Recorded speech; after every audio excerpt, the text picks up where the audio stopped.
Hello, everybody.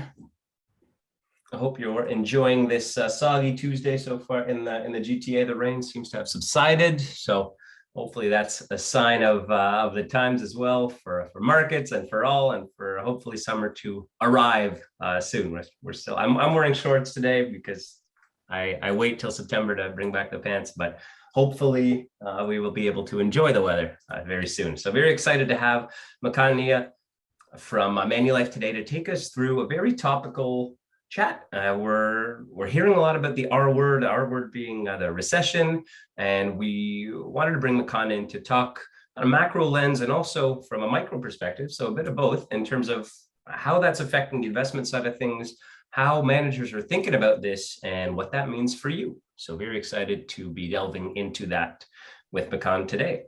So I'm going to have a look and see who we have here. Hello, Christine. Hi, Eva. Hello, Graham.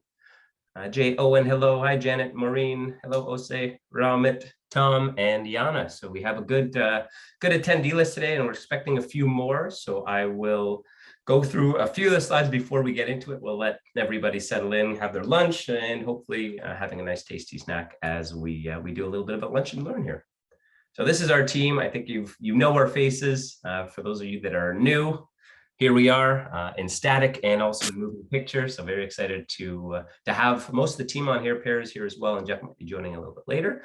And Ose and Leah, who help, many of you might have emailed, but they help keep the lights on and make sure that we are running smoothly. So that is our team in a nutshell. Jeff is here. Oh, wonderful. So you've got the whole team here today. So we'll be jumping in and asking Macan some questions as we go, and very excited to have all our attendees also being part of it today. I think Samantha just joined, so hello, and Graham, thanks for joining us.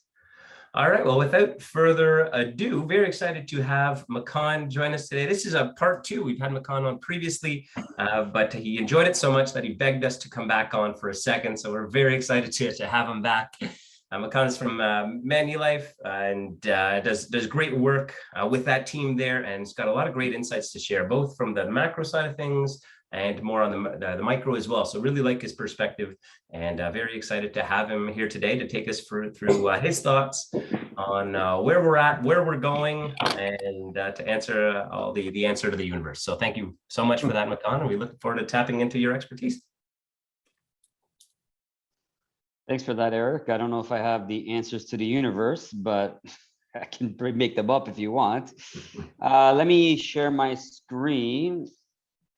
Just let me know when you see it.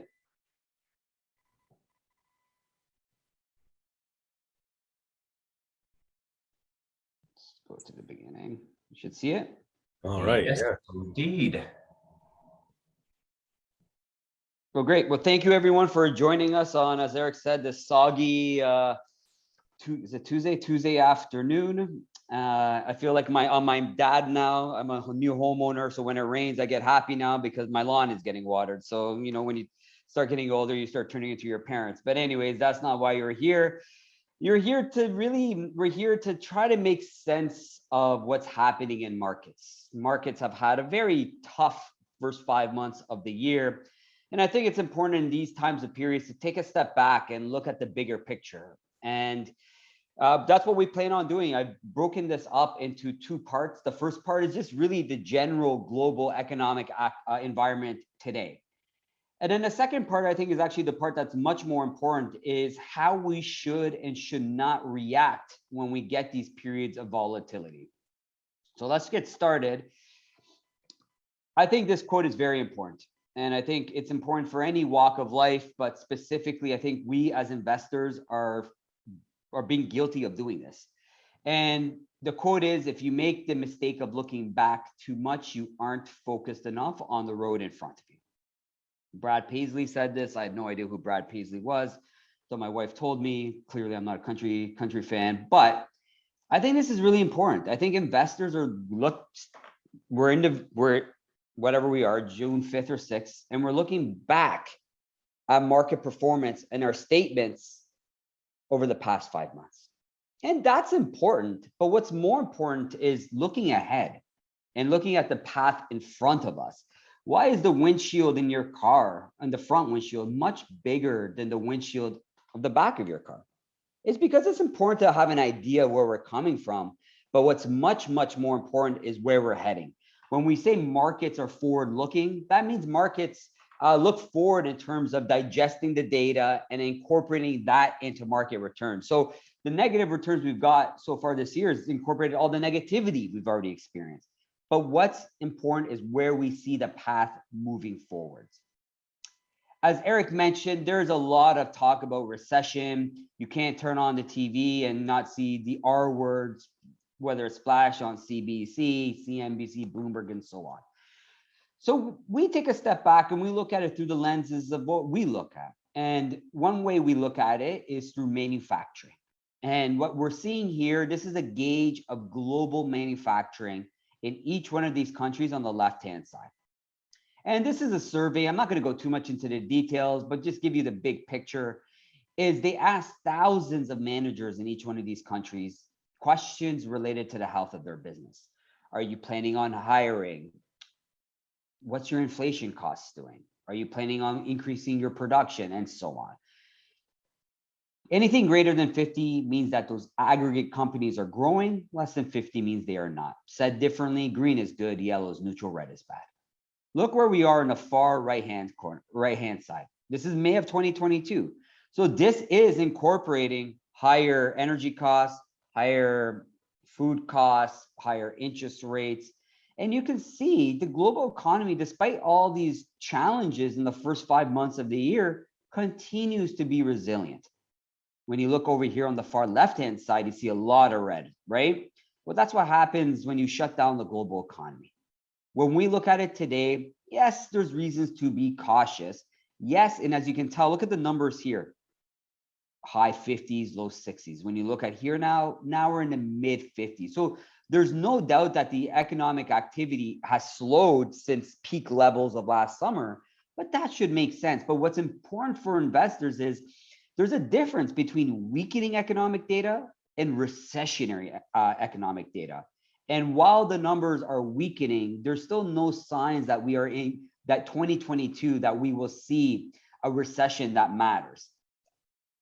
Another way of looking at it is through leading economic indicators. You may ask what that is. So really it's 10 things that lead an economy. So using one thing as an example is US housing starts. And why is that a leading economic indicator? Is because for every one house that is built, the estimates are that it adds anywhere between 8 to 12 jobs to the broader economy, right? You build a home, then you got to furnish it, and it just adds all these extra jobs. So it's very important. So this is just one example of a leading indicator. In any one of our slides, these gray vertical lines, you see them here, are recessions. And these are all the recessions going back to 1970. What does this measure do going into these recessions consistently? It goes negative. It stays negative, and then we get the recession. Look where we are in the far right-hand side. Yes, we're slowing from peak levels that we experienced last summer, but we're still nowhere near close to that zero number. And our work suggests is once you hit zero, then the recession typically happens 6 months afterwards. So yes, things are weakening, but again, the recession, I think people are front running or getting a little bit too excited about a recession because the data doesn't suggest it. Now, what I will say, let's go to the next one, is we've all learned obviously many lessons in each one of our own individual careers. One thing I learned very early in my career was from my boss, who was actually American. And he told me, he said, never underestimate the desire of the US consumer to spend. Americans love to spend. And I think what we can do today is actually take US and put Canadians in there as well, because we've pretty much become American when it comes to our spending habits. But what we're looking at here is the health of the US consumer. And why does that matter? It's because, and this is the same, like, and the reason I'm talking about the US, it's the largest stock market in the world, it's the largest economy. So what happens in the US resonates across the world. So when we're looking at the US consumer, you might say, well, why do I care about the consumer? Is because when you look at developed markets, and what are those? Those are economies like us here in Canada, US, Europe, and so on. Consumers make up roughly 3/4 of basically our economic output. So the health of us is very important. What you're looking at here is income growth. consumption growth, savings rates, and wage growth. And the blue line is the 3-month average today. So that's incorporating maybe basically February, March, and April data, average it out. And then the red line is a 3-year average going into COVID. So said differently, the red is how we were leading up into COVID. The blue is how we are today. And as you can see, with the exception of income growth, we're actually in a better position today in many metrics than what we were pre-COVID. You might say, well, why is income growth negative? Well, what did federal governments do across the world? We look at Canada, we had wage subsidies, we had rent subsidies. This worked its way into our incomes.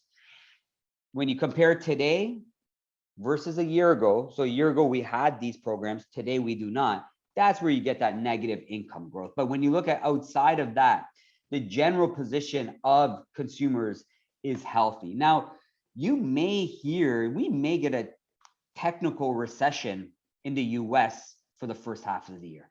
And what's a recession? How do we measure it? So all it is, it's basically a difference in 3 months. And if those 3 months are negative, and we had one from Jan to March, and we may get another one for April to June. We call this a technical recession. So we get negative growth. But the recessions we care about are the ones that lead. The main one is the recessions we care about is when unemployment skyrockets.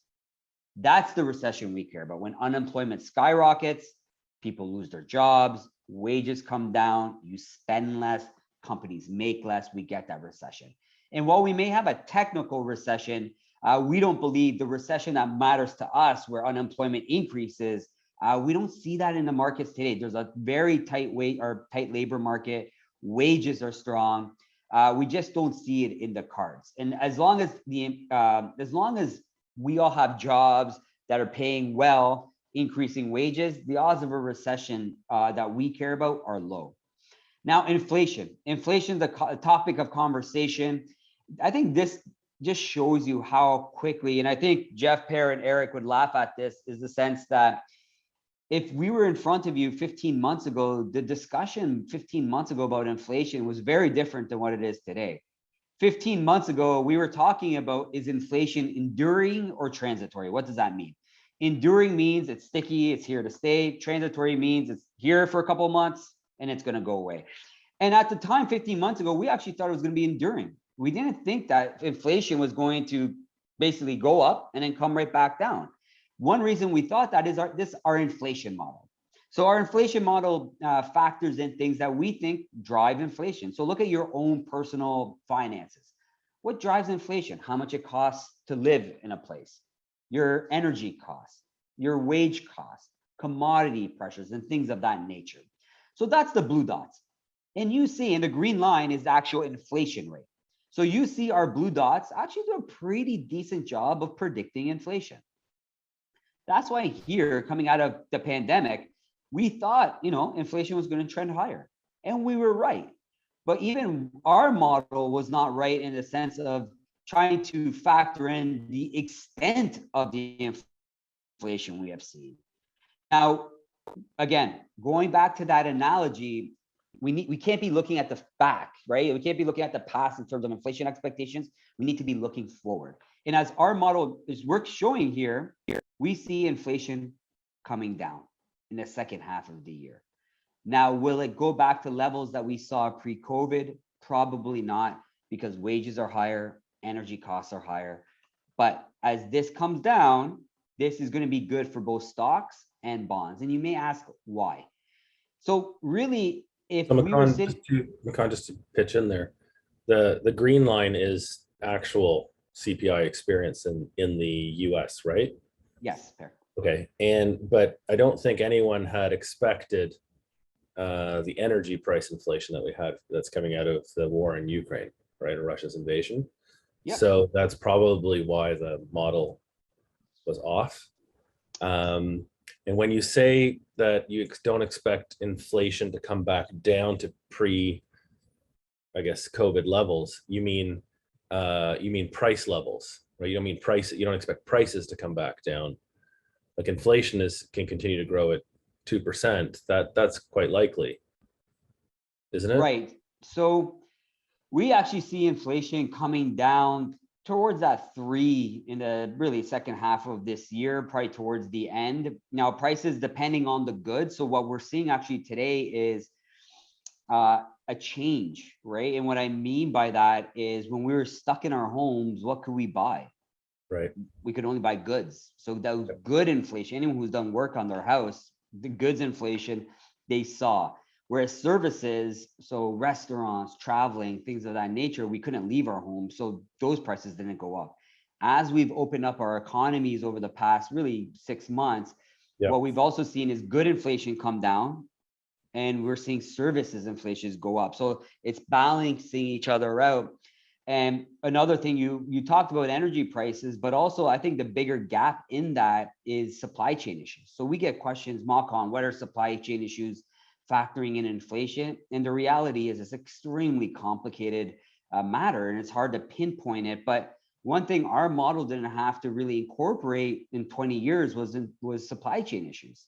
Right. And it had to. And I think that's where that disconnect happened, was our model for the first time had to factor these in. So as we work through supply chain challenges, and we will. Now, all the China zero COVID policy did was potentially delay it. But I believe if we're doing the same call in a year time, I don't think supply chains, I don't think inflation is as much of a conversation as it is today. Because these things go into trends, and we're going to be trending downwards. And why is that important? Is because some people might ask, why are markets down? And I think I think you can nail it to one thing, and that's expectations of the markets of what central banks might do. So on Jan 1st, markets were expecting that central banks would raise maybe 2 to 3 times, and in very short order, it went from 2 to 3 times to 7 or 8 times. And why does that matter? Is because the markets are worried that they're going to raise interest rates too quickly and too soon, and that will actually cause a severe recession. Right. And our work suggests is as inflation comes down, as the global economy is weakening but not recessionary, it provides central banks the flexibility of not raising rates. And once that narrative shifts, then you're likely to get the exact opposite of what we've seen in the first 5 months of the year, and see a rally in not just stocks, but also bonds. Yeah, but it's important to remember, inflation coming down does not mean prices go down. It means prices stop going up so quickly. Right. I guess it depends on the good, but that's a good way of saying it. But in general, if inflation is above 0, it means prices are going up. Yes. But they're not going up 8% a year. They're going at an 8% a year rate. They're maybe going up at a 1 to 3% a year rate, which is what the Bank of Canada and generally the Fed are looking for. Yes, that's their target. So seeing the blue line come back down, deal. Yeah. But I mean, expecting prices to go back to where they were in February of 2020 is unlikely. Yeah, it's going to be challenging, but as long as they're not increasing at the 8% rate, that's all we care as investors. 2 to 3% goes back to the normal range. Yeah, exactly. Perfect.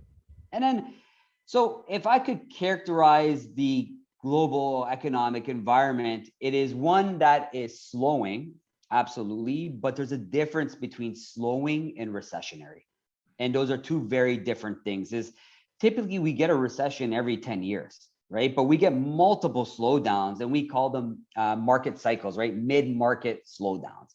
And we believe we're just in one of those periods today that we're getting a mid-cycle slowdown. And any recession that, let's say, you may see will be a technical recession, but not the ones that we care about. And that's when unemployment skyrockets. And as a result, that has very negative repercussions for the broader economy. Mm-hmm. So let me transition to the next part, and that's the behavioral economics. And we are seeing this unfold today because I think this is important, because I wish we're going to be in a bull market for the rest of my career. I would love nothing more than that. I'm sure Jeff, Per, and Eric would love nothing more than that. And I think you on the call would love nothing more than that.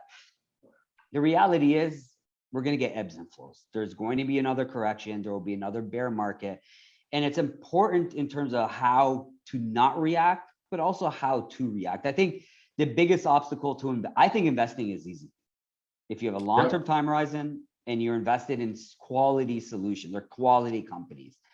The challenge is we have brains. And what I mean by that is investing is easy if you're a robot, because robots are, well, not that they're rational, but they are rational and they lack emotion.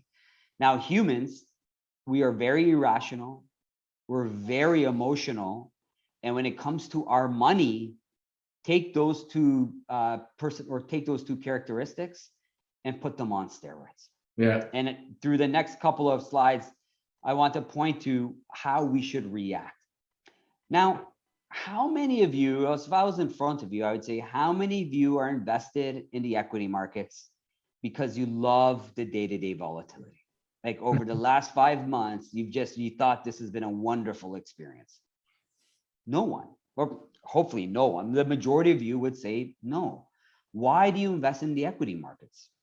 Well, the answer is pretty simple. When you sat down with Jeff, Per, and Erik, and you came up with your hopes, dreams, and wishes, right? And those hopes, dreams, and wishes were at some point in the future, whether it was 5, 10, or 15 years down the road.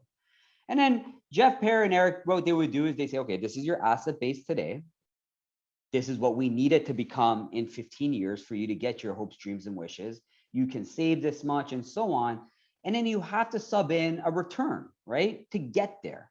And the reason we invest in equity markets is because over the long run, the equity markets have provided that return profile for many investors to reach their hopes, dreams, and wishes. That is depicted by these green vertical lines here.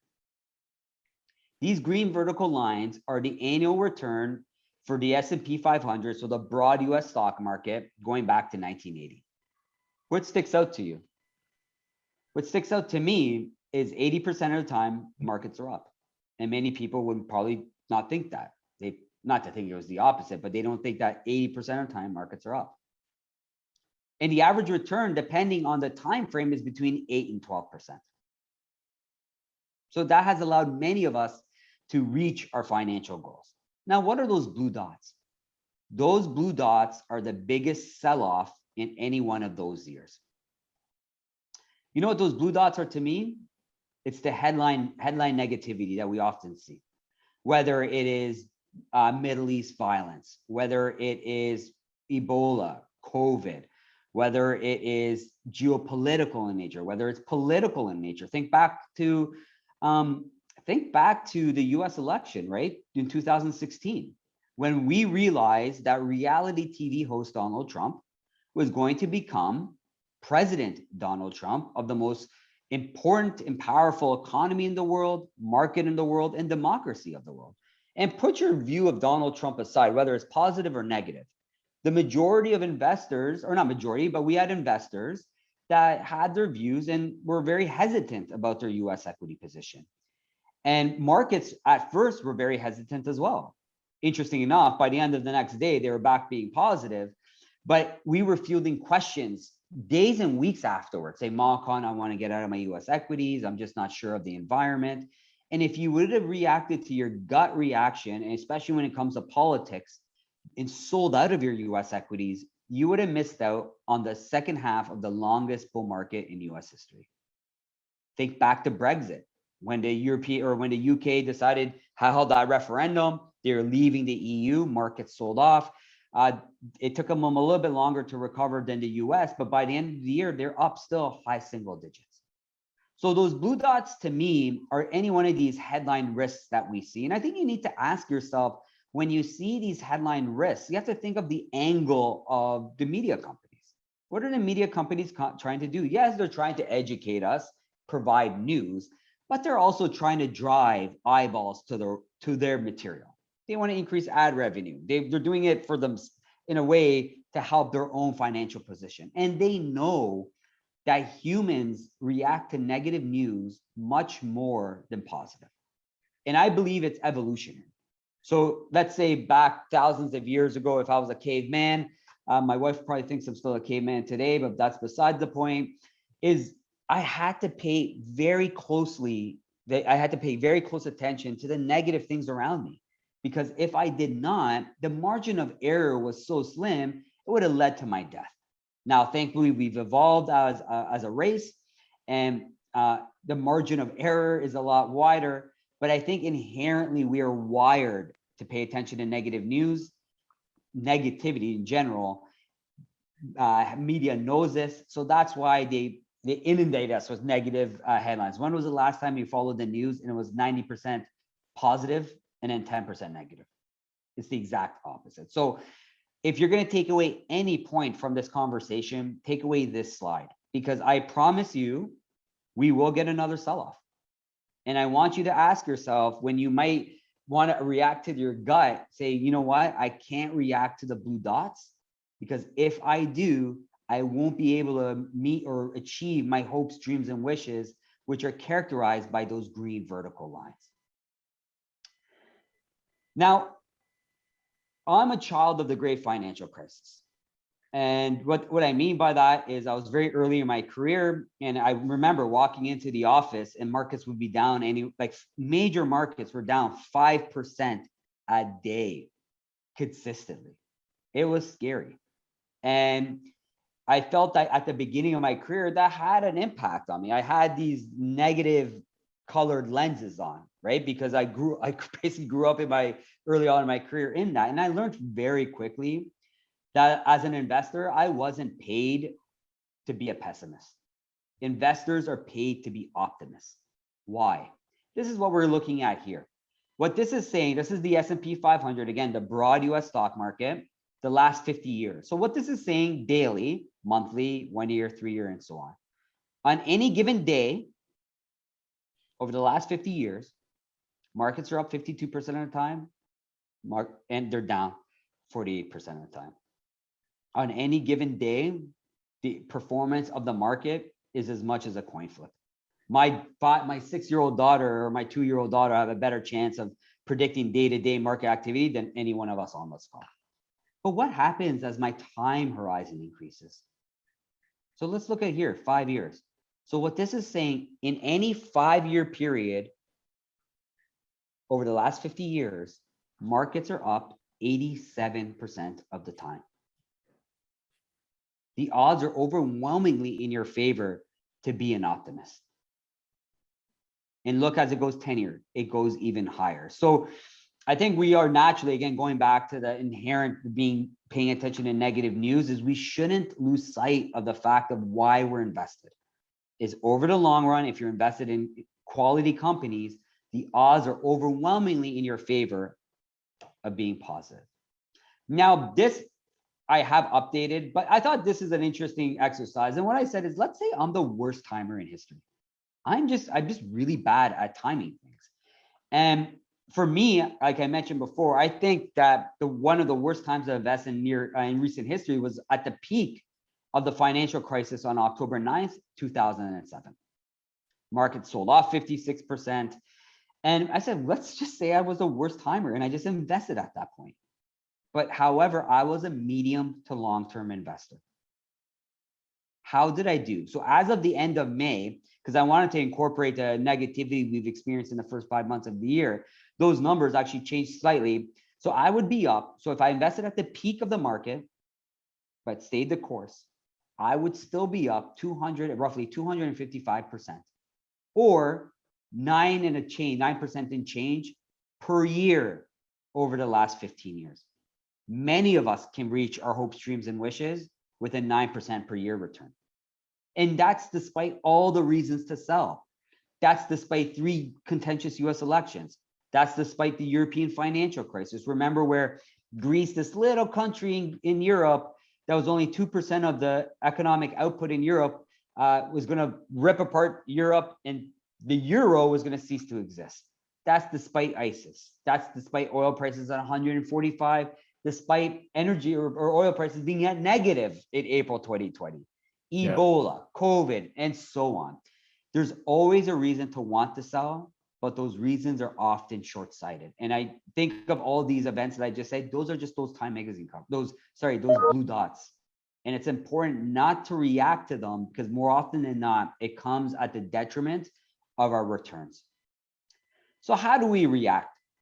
Now, everyone knows when markets sell off, like how many of us are looking back saying, oh, March of 2009, that was a great opportunity to invest after the great financial crisis. March of 2020, right? That was a great opportunity to invest, right? Looking back. We get another bear market today, but investors forget those lessons and they become paralyzed. And I think we all want to be timing the bottom, but the reality is it's impossible. What we can do is allocate money and try to get some sort of confidence in terms of, okay, the odds of being positive. I wish I had a crystal ball. I don't. Investing is a probability-based decision, and probability would state when you get these corrections or fear, those are good times to invest. We're looking at it through the eyes of the VIX. What's the VIX? It's just the fear gauge. It's a fear gauge in the US. And what our work suggests is when that fear gauge is above 30, your 6 months, 1 year, and 2 year forward returns are in your favor versus other levels of the VIX. And this can be said about a whole host of different sentiments. And I really do pull it down to one thing is when you want to press that buy button, let's say you were talking with Jeff, Parrot, Eric, and you're going to press that buy button and you feel sick to your stomach. It's probably a good time to buy. Yeah. History has shown you it's those periods where no one wants to invest, that those are good opportunities to invest. And I look at today, listen, the great financial crisis was extremely scary. And I think Jeff, Parrot, Eric would agree with me. We had major US banks going bankrupt and other US banks not being asked to buy them, but being told to buy them, because if they don't, the US financial system may not exist. Yeah. We made it through that. Yeah. COVID, we're all very cocky with COVID now, right? We're all vaccinated to a certain degree. But think back to March 2020. I just told you I'm a pretty rational person, but even I was scared, right? March 2020, we were getting footage from Wuhan, Northern Italy, New York, and it was scary. And we didn't even know if a vaccine existed. And we shut down the global economy. That was scary. We made it through that. And now we're getting some volatility because of inflation and supply chain issues. Looking back at other major stresses, you know what? We'll make it through these as well. What's important for investors is with the investments that you have. So people ask me, what do I do, Macan? For that one hand that wants to sell, sit on that hand. Don't allow that hand to sell. But that hand that wants to take maybe cash on the sidelines to invest at these levels, then let that hand buy. It's funny to me, and maybe I'll end up with this point. Markets or companies are the only thing in the world, I think, when they are at a discount, humans don't want to take advantage of that. If I told you you wanted to buy a car or iPhone, whatever, and it is at a 20% discount relative to the beginning of the year, would you wait for the extra 5% off? No. You'd say, oh my goodness, they might take it off. I've got to get it at 20% discount. Then why do we act so differently when it comes to financial markets? And I think, again, going back to our brains, but that's something we can control. And I think that's important to take forward is during times of volatility like we're experiencing today, it's like the old, what do they call it? The old tale is this too shall pass. We just have to have patience and have fortitude. So maybe with that, I'll pass it back maybe to you, Per, or just to answer some questions if there are any. Well, I just wanted to add, Macan, sorry, Per, you know, some people might find the prognosis that we always tell them a little redundant, or that they've heard it before, but the reality is they need, you know, we all need to hear it time and time again. I think the disconnect for a lot of people is that they don't really know what they own in these stock portfolios. And if they bothered to really look down at the companies that they own and the companies that we count on Manulife's portfolio managers to choose for us, they'd take a lot of comfort in knowing that these companies are essential to the economy, and therefore we will grow with them. So when they're on sale, you know, it's not that it's a great time. It is a great time to buy for sure, but I mean, you know, you shouldn't worry about it, right? We don't need to sell these companies to live, to generate cash flow for our lifestyle needs. We need to hold them so that down the road we can tap into them when we need extra cash, or we need to replenish for instance, our safe money. So yeah, so the story is great, and I love some of your slides are just phenomenal. really bring to light kind of future progression. So thank you for that info. Yeah, and the thing I would add to that, Jeff, is markets do not always they're not always a reflection of the fundamentals, right? Markets can become out of sync with the performance of the market can become out of sync with the actual fundamentals of any one of these companies, right? So I look at a company that, like something like Waste Connections, they pick up garbage, right? Yeah. Like the current environment, does that have an impact? Like my garbage day's tomorrow. I'm pretty sure they better show up. They show up every Wednesday.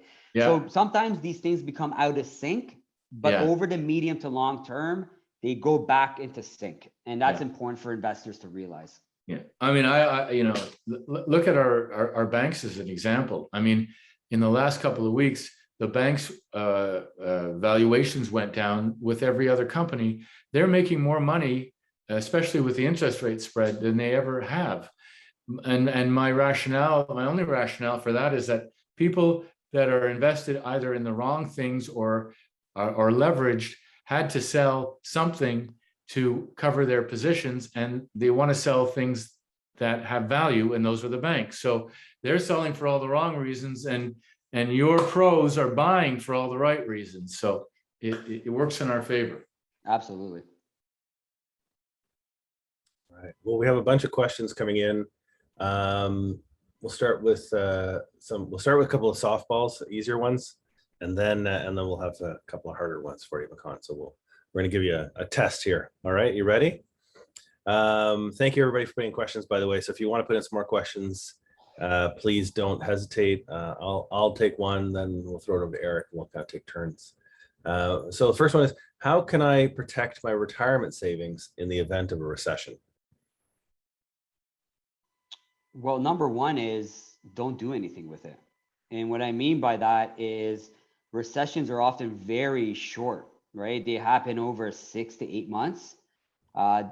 So don't do anything to them when that happens. But there's things that you can do leading into a recession, right? So if you feel that the economic environment is weakening significantly, you can increase your bond exposure, right? You can increase bonds, because typically what happens during recessions is, yes, stocks sell off, but you have those bonds in your portfolio that go up in value that help mitigate some of the downside. And also, I think in general, but this would be the case in overall, I think, is higher quality companies, right? So we've experienced this over the last 2 years, right? Look at all those meme stocks, right? Those Pelotons of the world, all those companies that increased 200, 300%, they went up and they went right back down, and they're basically flat to where they started 2 years ago. But if you are expecting a recession, you can improve the quality of your equities. But I know from just what Jeff, Erik, and Per work with us is generally the companies or solutions they buy from us are always inherently defensive in that nature. So I don't think from our perspective, we would do anything different. Erik, you want to take a question? Sure. I mean, we also talked about, industries and they hit harder than others. Do you want to maybe shed some light on that, Macan? I mean, we've seen so far, the only thing that's been positive this year, to my knowledge, is the energy side of things, and predominantly in Canada. Any thoughts as to how you and the team think about this on a global scale? Does that cause for looking at this trend? How do you think about that on the global scale? Yeah, so I think when we look at sectors, so do we look at what do we think about energy? What do we think about technology? What do we think about consumer discretionary? What's consumer discretionary is stuff that we buy. So yeah, just companies that sell goods to us and services. I think over my career, I don't look at it that way, because I think even within those sectors, there's very good companies and there's very bad companies. So if I own the entire sector, I'm being exposed to both of those. I think the way we look at it is we always like to look at stuff through one way we like to look at it is through high quality dividend growers. And those can be in any sector. And why those are important is inherently, so what's a dividend? A dividend is a payout. And a consistent payout, how does a company pay a consistent payout? Kind of rationally is the variability in their income, there isn't much. right? They're not making $100 one year and then $3 the next. They're consistently making money so they can consistently pay you that payout. So we don't necessarily look at it from a sector perspective. We just look for high quality companies because over the long run, it's those companies that have typically done well.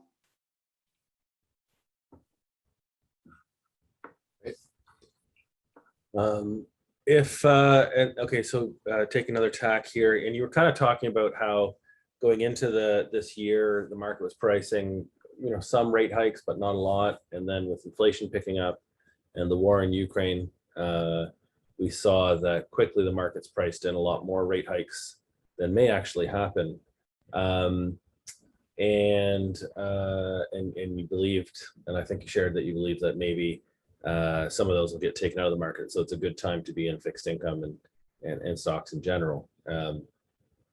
That said, do you believe that there are further hikes coming along? And do you think these hikes actually will reduce inflation, is what the client had asked?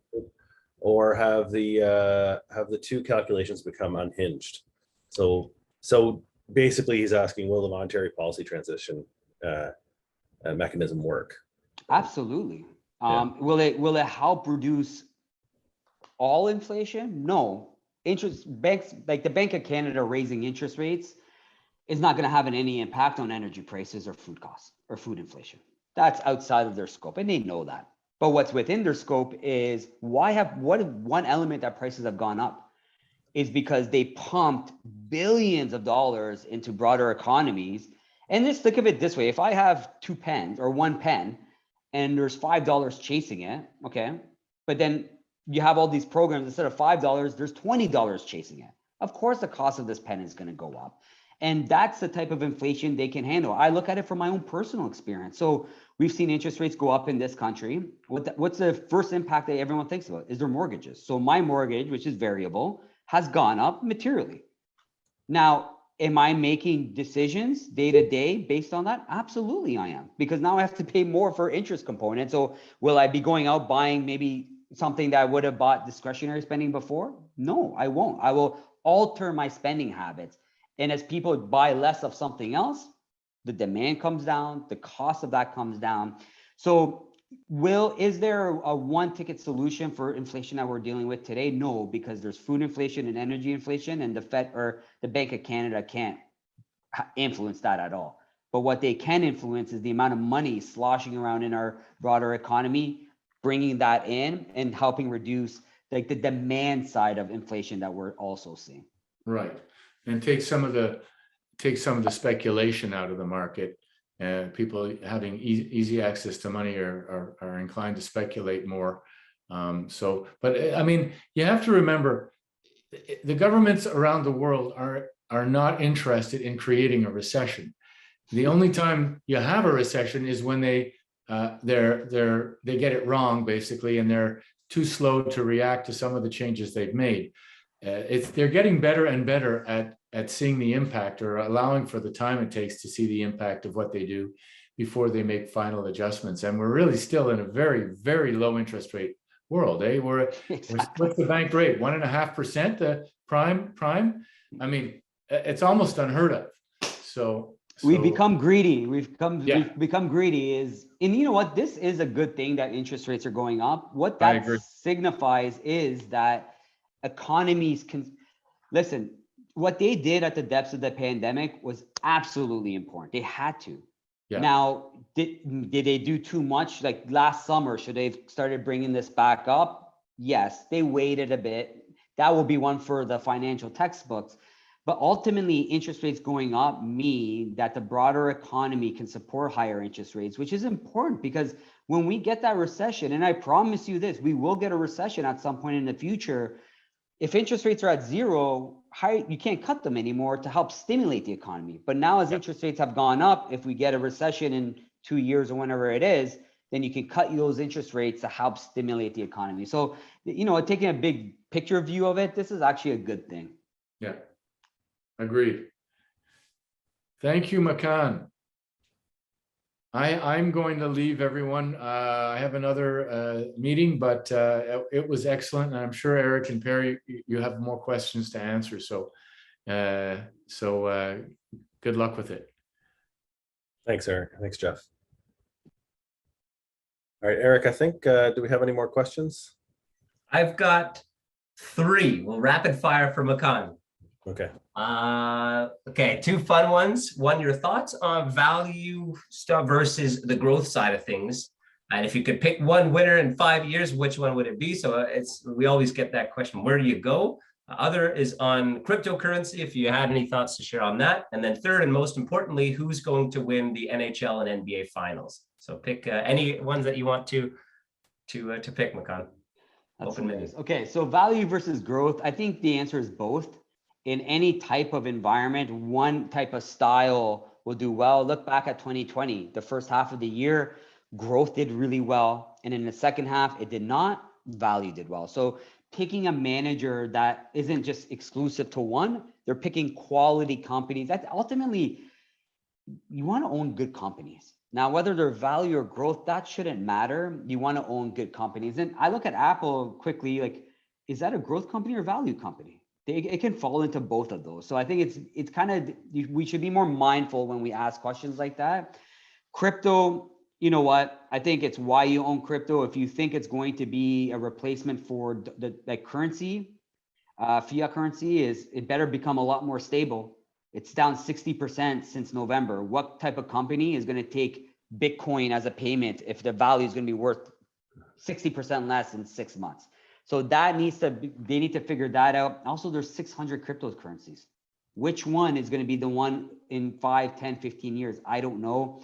I'm not that I'm poo-pooing it, but if I can invest in companies that I have much better visibility than cryptocurrency, then I'll let someone else speculate on that. When it comes to be honest, I'm not the biggest hockey fan, but if I look at basically, it's hard to bet against the Lightning. It's crazy that they might win 3 years in a row, but Colorado looks really good too. And so I'm actually going to say Colorado. I think in the Eastern side, they're going to beat up on each other. And for the NBA finals, if it's not the Raptors, I really could care less. But I'm going to have to say, I don't know. I think there's something about Golden State. There's something about a championship pedigree. I'll never underestimate. I think they just have a lot at their disposal. And Boston's up and coming, but I think Boston, now I'm ranting, I think Boston gives Leafs fans some hopes, because Boston, the Celtics at the beginning of the year, they wanted to rip up those two, right? Because they weren't doing well. And they stuck, very similar to investing, they stuck the course and they saw those benefits pay off. And I think if you're a Leaf fan, you look at your young core, and obviously there's been challenges there, but don't be so quick to take them apart, right? It's a long game. So yeah, maybe that gives some Leaf fans some hope, but I wouldn't count on it.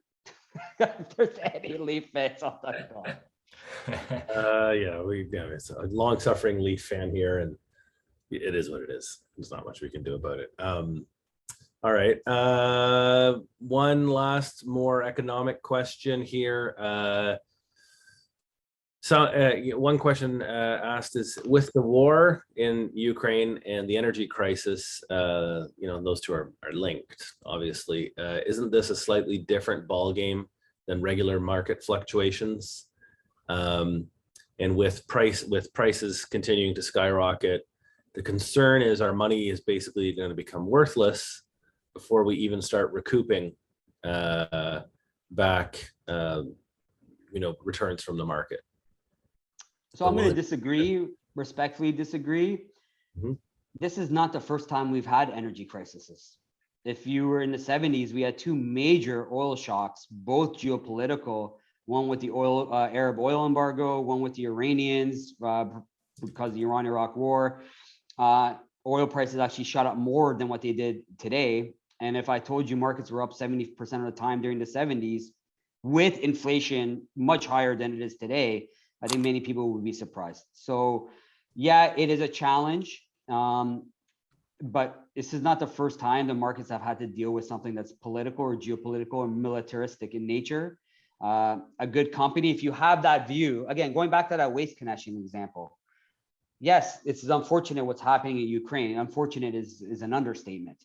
But does that really impact Waste Connections' day-to-day business? Yeah, it might increase fuel costs at the margin, but they have pricing power too. They'll just price that back to the local governments that have to outsource, or whether it's a grocery store, whether it may be. So in any environment, there's opportunity to make money. You just need the right managers to be able to find those companies that can do well in them. Okay, that's a really helpful answer. So no, we've done this before and we know what to do, right? Yeah. Well, look at the World War I and World War II. That was destruction of economies, and markets made it through that, and they're actually positive during World War II. So again, going back to the headlines and then differentiating that with actual market performance. Here's another question. What are your thoughts, and this is taking a different tack, what are your thoughts on all the new homeowners that are highly leveraged, running into problems because of inflation? And what are your thoughts on a potential housing crash? Well, live within your means is my first thing. But besides the fact is, are we going to get a US stock? Are we going to get slowdown? Yes, we might get a 15 to 20% slowdown. But I was laughing with my colleague last night. So I bought in basically November of 2020, so Jan 2021 it closed. So even if we get a 15 to 20%, let's say, knockoff, I'm still up on that house because we've gone up more than that. Will there be a slowdown? Yes. If there's 10 buyers in the market, we're going to take off 2 to 3, right? With higher costs, but there's still a natural demand for Canadian real estate. Supply is limited, and we aren't just levered. Like, we're not levered like the Americans were in 08, 09. Like, if I was an American, I would own 8 or 9 houses prior to the great financial crisis. I own 1. So, and our banks are in much stable position. So yes, we'll get a slowdown. There's no doubt about that. But a US style of housing crash, I think is, I don't think it's in the cards. Yeah, and I think, we talked about this on a previous recording that I did that's on our YouTube channel about mortgages a week or 2 ago. And, when in earlier this year, when housing was bananas, let's say, people had to qualify for the mortgage, but you do have to qualify at a higher rate than what you actually took the mortgage at. And so, the point was that people should be able to afford those payments because they qualified at a higher interest rate. And a lot of people still take fixed mortgages in the Canadian market. So their payments are known, they haven't changed. And so they do have some breathing room there. The idea is that, if you can afford your home, just keep paying it and don't worry about what the price is this week or next week. In 3-4 years, when you go to renew your mortgage, you'll be up money and you don't need to be stressed about that. So, but it is a stressful question for sure. And I think the real question that stresses me out the most is how are our children going to be able to afford a home in the first place? So it's kind of scary. Yeah, but you know what's interesting? My father-in-law was talking. He would hate it if I called him my grandfather. My father-in-law was talking, and he was saying, well, when we were buying houses in the 80s, it was like 25, 30,000, and that was expensive back then. And we thought, how are you guys going to be able to afford a home? And then fast forward, we did. And I'm sure I worry about my daughter, but these things have a way of working themselves out. Well, I want to thank you, Macan, for spending time with us and giving us a great presentation and bringing your expertise and wisdom to us. I also really want to thank all of our attendees and the people that weren't able to make it but sent in their questions in advance, because they were great questions and they led to interesting answers. And so hopefully, everybody got at least one nugget out of this call. This call is recorded and will eventually go onto our YouTube channel. So you will have the ability to view this again if you need to, and we will be sending that out. So thank you, Macan, and thank you, Erik. Hopefully we'll see you again soon, and have an excellent day. Thanks, everybody.